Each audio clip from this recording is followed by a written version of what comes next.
Hi, and welcome to today's episode of Piano TV. I am Allysia, your host, and I settled on the title of this as John Taylor, the scoundrel who blinded Bach and Handel. And I could have had like a variety of alternate titles like John Taylor, the awful oculist, John Taylor, musical murderer, John Taylor, human garbage. That was one of my runners-up, but I just figured that was too vague. On this channel, we generally celebrate the heroes of classical music, the Bachs and the Handels of the world. What we don't often talk about are the musical antagonists, the characters who destroyed our musical idols and heroes. And that's exactly what I want to do today with John Taylor. Now, usually I take a neutral stance in videos like this and try to remain impartial, but I refuse to do that in today's video. I'm going to let my venom and vitriol fly. Let's get started. You instantly know how much of a jerk John Taylor was when you discover that he gave himself the nickname Chevalier, which is a knight. He called himself a knight. And I'll have you know that this was my Google search in my attempts to keep this channel G-rated. And a good replacement is jerk. John Taylor, the self-appointed knight, unfortunately lived to be 72 years old, and for most of his life he was an eye surgeon. Now I say that in air quotes because he basically just put on a big parade spectacle, mutilated people's eyeballs, then booked it out of town before people could catch him, murder him. Since he heavily self-promoted his way to fame, he probably ended up mutilating hundreds of people, including our beloved Bach and Handel, and we'll get into exactly how he did that. John Taylor operated on Bach and Handel in relatively close succession, on Bach in 1750 and then Handel in 1751. Now, Handel went on to die in 1759, but Bach died in 1750. So not only did John Taylor blind Bach, he killed him. Well, he didn't literally kill him, but he did the eye surgery that ended up being responsible for Bach's death. So as far as I'm concerned, it's the same thing. And John Taylor, being the jerk that he is, declared both of these operations a complete success. Let's talk about Bach first. Bach sought out eye surgery because he was beginning to go blind, just because he was getting a little bit older, likely something like cataracts. He had two surgeries with John Taylor, one in March 1750 and then one in April 1750. Both were a failure. His retina was detached in the surgery and it ended up dying from post-operative infections a couple months later. Other common treatments at the time that Bach underwent when he wasn't doing so good were laxatives and bloodletting. Gotta love the Baroque period. In Handel's case, touring the countryside in that day and age was no joke.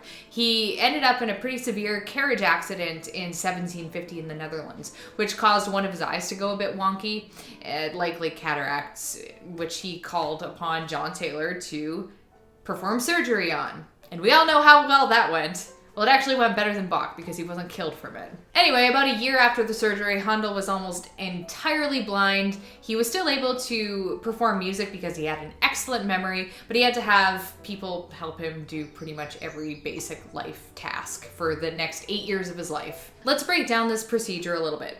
Now imagine living in the 1700s in a world where bacteria hadn't really been discovered.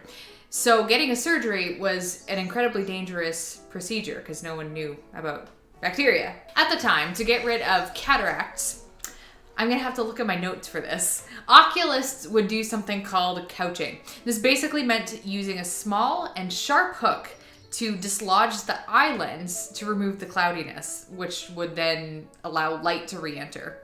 And of course they would do this without anesthesia. Anyway, if the surgery was a success, the patient would end up wearing these gigantic Coke bottle glasses for the rest of their lives to see a little bit. They wouldn't ever have great vision, but they would be able to see like light and shapes. And this was basically a substitute eye lens because their lens was removed. Unsurprisingly, this couching procedure is terrible and has a terrible success rate.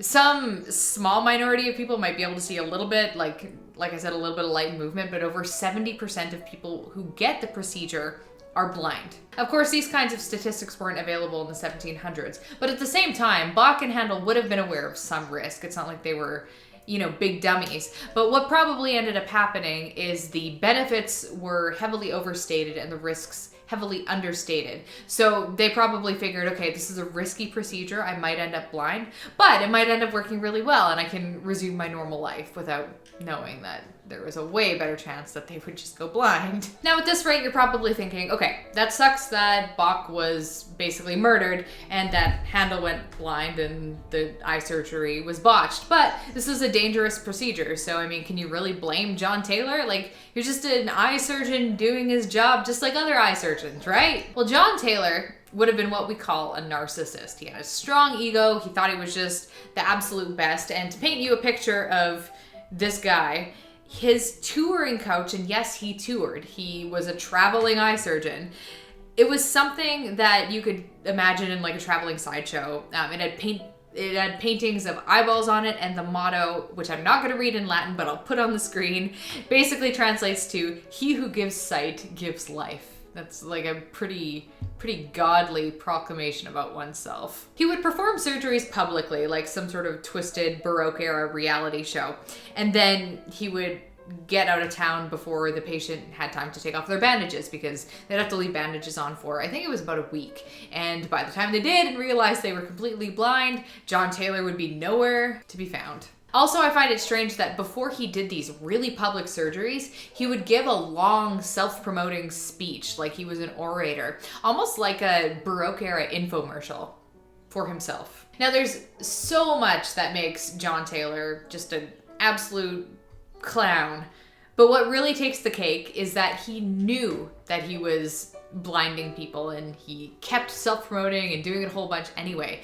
If he thought he was doing a good thing and really helping people, then why was he skipping town? Why wasn't he sticking around to, follow up with his patients? He once confessed to blinding hundreds of patients. He knew that his operations were bogus, but yet he kept touring around acting all fancy. But at least there is some poetic justice in the world, because John Taylor died a nobody, completely blind. Okay, so if John Taylor was so terrible, had such a big ego, was such a quack, then how did he end up getting so famous in the first place? Well, he ended up being the eye surgeon to the celebs. He got a few like key surgeries in with prominent people, and then before he knew it, he was the court eye surgeon for King George II. As another testament to his gigantic ego, he wrote a giant 2-part autobiography titled The Life and Extraordinary History of the Chevalier John Taylor.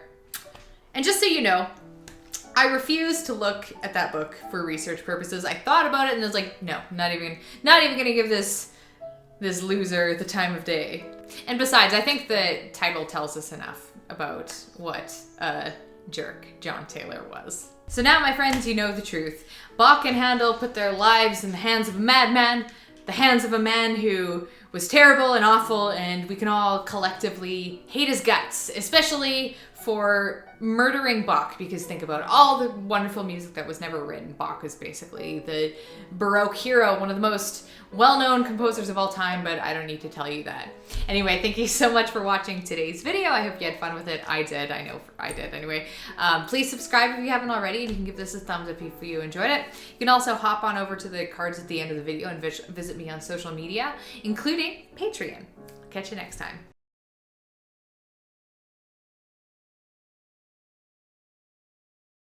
Destroyed our